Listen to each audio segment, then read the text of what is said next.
Because you always put your fucking foot in your mouth and you backtrack statements, and this whole social media era, I want to say right now, the era is like, it's corny because you starting some shit because you're feeling a certain way, you might be buzzed up or whatever the case may be, and you might say some shit that'll make people, number one, look differently at you. Yeah. Two, you might just end some business deals or something because people think, you know, this guy's a fucking asshole. You know what I'm saying? Lose friends, all that. I mean, some people would be, you know, a lot of people are entertained by the Twitter shit and all that, reading shit and that. You know, some of it's funny, but a lot of it's unnecessary. I don't know. I hear a lot of people just jibber jabbing and, you know, saying stuff that they have to back. Well, I didn't mean it that way or this, that. And yes, you did, motherfucker. When you put exclamation marks and all that shit, you meant it. So, I don't know. Just for your own safety, stay the fuck off of Twitter and all that shit. Yeah. Jesus Christ. Speaking of social media and the fact that everybody should really just have nothing to do with social media, I don't understand the point of it. I don't get what's so fun about sitting at a computer and looking something up, and I don't understand it. But if that's something you do, check out the Taco Homies on Facebook. Check out the Taco Homies. Yo, it's something that we haven't been pushing enough. I talked about it last week when I did my home video. It's in the works. You're not gonna see nothing spectacular on there yet. Mm-hmm. But if you don't have a YouTube account, you got a Facebook account. That's a way that you can get in touch with us. If you want to, you know, give a shout out. If you want us to do a certain topic, we'll still do that. We've taken requests in the past. Hit us up on Facebook. I mean, you know, just do it. Just do it. There's no reason not to. Do it. You know. Do it. You know. Fuck 'em! I was overjoyed when I heard about DMX.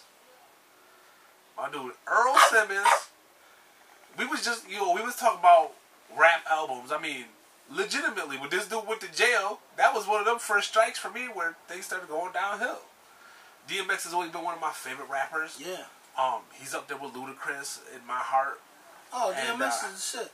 Yeah. Was the shit anyway. For me, I remember hearing him in my young age and thinking, this dude's got to be the best. Like, he was just the shit. Mm-hmm. And I think a lot of people missed out on what he had to bring because he spent a decade in jail. Yeah, I mean, that dude was in and out of jail so damn much. So I'm happy to hear that he's already working on an album. He's working on something? I heard the last album, it was kind of like, yeah, he sounded weird. Like he's, you know, he was awesome. He's looking for a 2016 release. Okay. And I hope he comes with it though. Come with it. At this point in time, because he's got no income. And here's the thing, like, the dude got out 4 months early. He wasn't supposed to get out till 2016. Because of it, he got no income. He just came out of jail. He's got nothing. So what's he go do? He's pulling shifts at IHOP. International House of Pancakes, if y'all don't know what I'm talking about. Yes, DMX working at IHOP. Look it up. It happened. IHOP? Yeah, there's people going through the drive-thru. DMX is gonna serve me some pancakes, man. Yo, my occupation used to be hip-hop. Now I'm at the IHOP. Uh-huh. You want some butter on your pancakes, bitch? We ride here. We ain't going anywhere. Oh, shit. I love you, X. Word. Fuck that. Yeah, that's my dude. Them pancakes, Nick. Yeah. Oh, yeah. You know, do your thing. Yo, he ain't on the street selling dope. You know what I'm saying? So at least he ain't, you know, he's trying to not go back to jail. He ain't running up in dudes' houses robbing them like he talks about in his rap songs. Stay out of jail, my man, and make some music. X, I mean, that's a significant fall from grace. And I followed X's career before X was X. When he was, you know, when he came up with Born Loser. This is like 93 and shit. That's you know what I'm saying? This is before he hit the Def Jam. I think it was on Rough House Records, I believe. Rough House, Rough Riders. His own shit. You know, Rough House has, you know, like Criss Cross and all them was on Rough House. Well, anyway,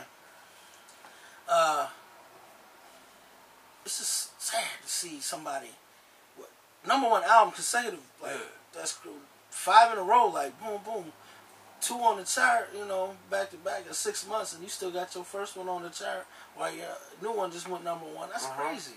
Yeah. That's crazy. You know, and countless movies, and just he was about to be like a mega star.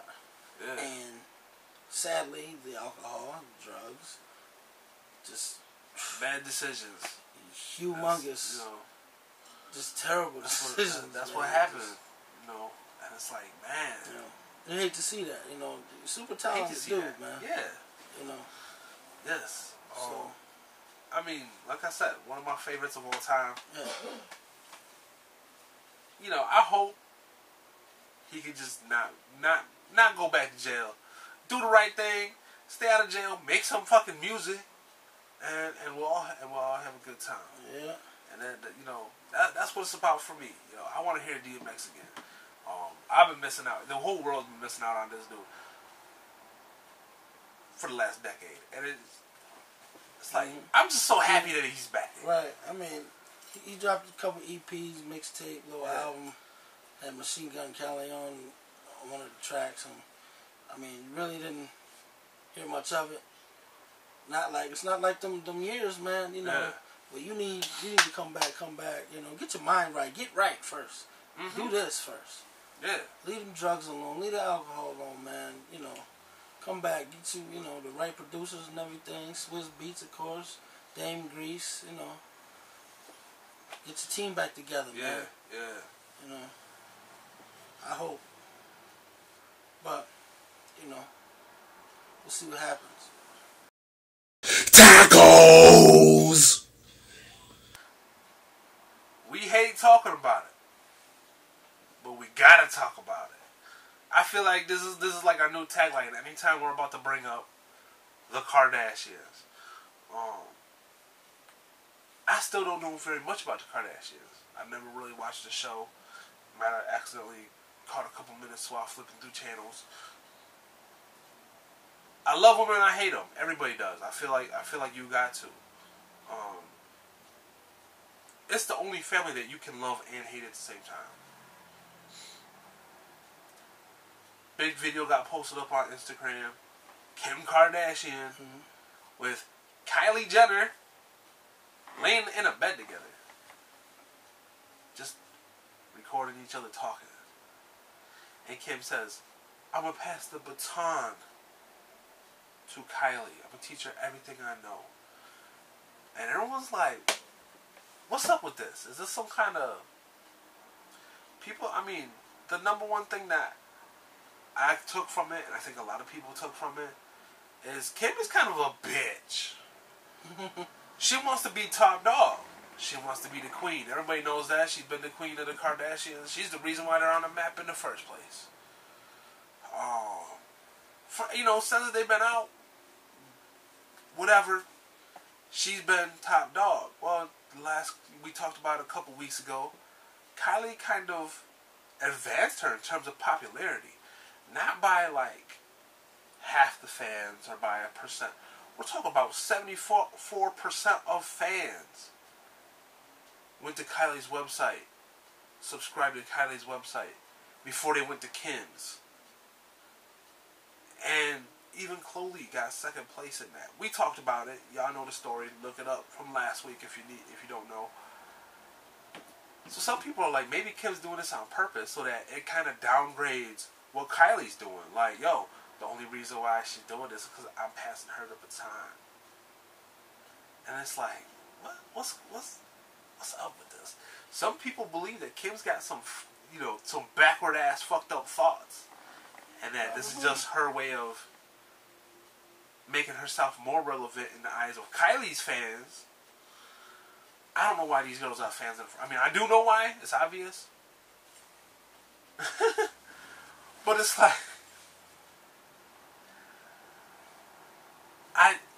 it blows my mind. Listen, for the sake of the show, I've tried watching their show. It's boring to me. I don't get it, but they got fans, obviously, for a reason. So rich bitches with big asses. Exactly. That get mad over dumb shit. And that's what it is. they think life is so depressing, but you got money coming out of your ass. Whatever, you know. It's a bunch of bullshit. Their toughest thing is, oh, I chipped a nail. I gotta go drive all the way down. No, their toughest thing is, I just lost $500,000 on my failed business that I tried to put out, and now shit went down the drain, and now we gotta do something different. Oh. See, I don't know nothing about any of that shit. The only reason But that's for me coming up from the whole Chloe and Lamar thing when they had their perfume business together. they had a perfume business? It failed. They tried to make unisex perfume. That's right. They had a commercial for that shit. It didn't work. It didn't work, and now they're divorced. So it's like, Hey. that's their biggest fucking problem. Man, that was thrown out. We're gonna come up with some stupid ass idea Unisex, though. I mean, and be mad when it fails. who's gonna smell like the bitch? Yeah. Who's gonna smell like the dude? Because you can't have no in between shit. Sorry. What couple wants to smell like each other? Unless you motherfuckers smell like food or some shit. Other than that, nah. What couple wants to smell like each other? Right. That's stupid. I love the way my girl smells. She loves the way I smell. Right. We don't want to smell like each other. Nah. If I'm in the shower and her shampoo falls on my foot, I'm flipping. Yo, my foot's gonna smell like you now. You know what I'm saying? So it's like, I don't even know where they were coming up with that. Let's be married and come up with something together. I mean, I could see if it was some kind of amazing ass product in which a man sprays it on and, his bodily whatever, chemicals and all that shit, whatever you call that shit, turns it into something different. You spray it on a woman and it turns into something different. And it's, you know what I mean? Yeah. Other than that, nah. Yeah, strictly the only knowledge I have about the Kardashians is from when, Lamar was playing for the Lakers and all that shit. Cause if I tuned into the show, I tuned in because when Chloe and Lamar had their own show, I checked it out a little bit because I kind of that was my dude. All I know, that motherfucker ate a bunch of candy. He fucked up. Ain't show him smoking rocks and shit. Yeah. Smoking rocks. Yeah. Woo. That'll change your life. That'll change everything.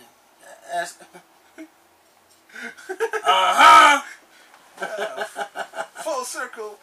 Yeah. That's how we do. We just fuck it. We want everybody to do good. We might clown you and shit. Oh, absolutely. You know what I mean? But we want everybody to do well. Absolutely, man. To me, if I found out right now that Lamar Odom does something amazing and that he's back, I would be happy for the dude. I would be ecstatic. You know what I'm saying? Tacos! I'm just so overjoyed once again to see Kobe make his return for the Lakers. I had to bring it up. It wasn't a glorious return.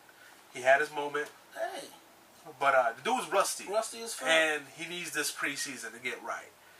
This Lakers team is capable of something this year. I ain't going to say championship material. But compared to the last 3 years, they're going to look fucking amazing if Kobe can stay healthy. And just everybody stay healthy. This team could be... They're built. It's just a matter of chemistry, which they don't have right now. That's the only reason I can see them not winning or not going to the finals. If they stick together...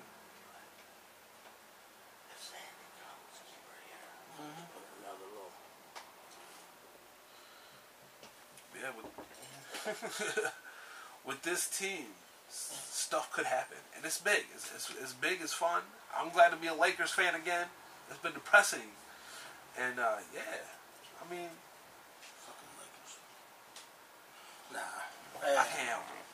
That's my squad. Shit hasn't been happening for me for the Ravens, so as soon as I seen Kobe on the floor, I was happy. Hey, you guys got a Super Bowl though a couple years back, so. Oh yeah. I'm talking about this year. I'm talking about this year. I know. I'm just saying. It's been cool because it fluctuates for me. That's how I my two favorite teams. I never have a year where both teams fail. It's either one team does good and the other team sucks, or vice versa. Sometimes they both do pretty good, but oftentimes it's like, okay, if the Lakers ain't doing shit, I'm just gonna watch the Ravens, and the Ravens might do something in the playoffs.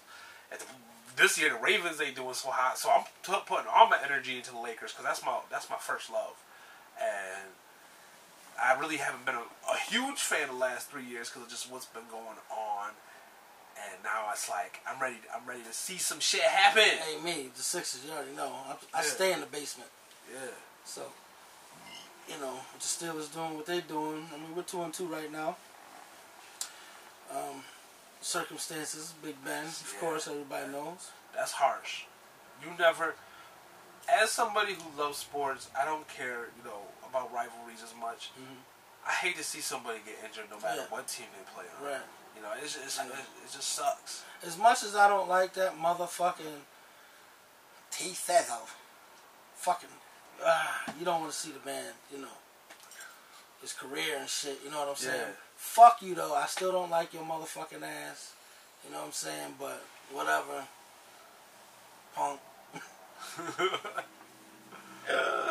Yeah. So, anyway, I'm going to advertise my homeboy Kevin Cope. Kevin Campbell. We'll be formal. But he is one of my artists, too. So, Kevin Cope singing. He's off the hook. You know what I'm saying? But KC Masterpiece Detailing, y'all. Yes, he has his own detail shop. So, 151 and a half Chautauqua Avenue in Lakewood, New York. Check him out. Details his ass off. He does boats and everything. So go check my man out once again. 151 and a half Chautauqua Avenue, Lakewood, New York. KC Masterpiece Detailing. You say 151 and a half? 150, you gotta go down in the cut. And then there's his joint. Yeah. There's a bunch of garages down there. Ah. Yeah. Well, yeah. Had to plug that real quick for my man. Yeah. Yeah. So, that brings us to the end of the show. And I know I've been promising y'all some music. I just want to hold off on that because I'm almost done with the second part. I kind of want to do it the same day so we can, intertwine all this stuff. I'm not going to play every single song, but I'm going to play a majority. And then I'm going to play another majority of the other one. And then we're going to go from there. So, and we're going to start filming some videos here. So, pretty much, we're working hard, man. We're working hard. Yeah. We're just getting this plan in motion. Soon, we'll be down in the studio. I want to work out a couple details, a couple things, a few ideas to see what exactly we can do to make this magic. So, leave it to us. You know how we do. Mm-hmm. So, like I said, it's the end of the show. Hope you were entertained. 30. I did as much entertaining as I'm going to do for the day, damn it. So I got work to do. My phone's blowing the hell up. You know this, man. Dustin Plates. Mango Asan in this motherfucker. We are the Taco Homies. And don't act like you don't know. Hello? You know. What's the word of the day? What's the word every day? Tacos. Yo, guess what? We are out of here. Yeah. Once again.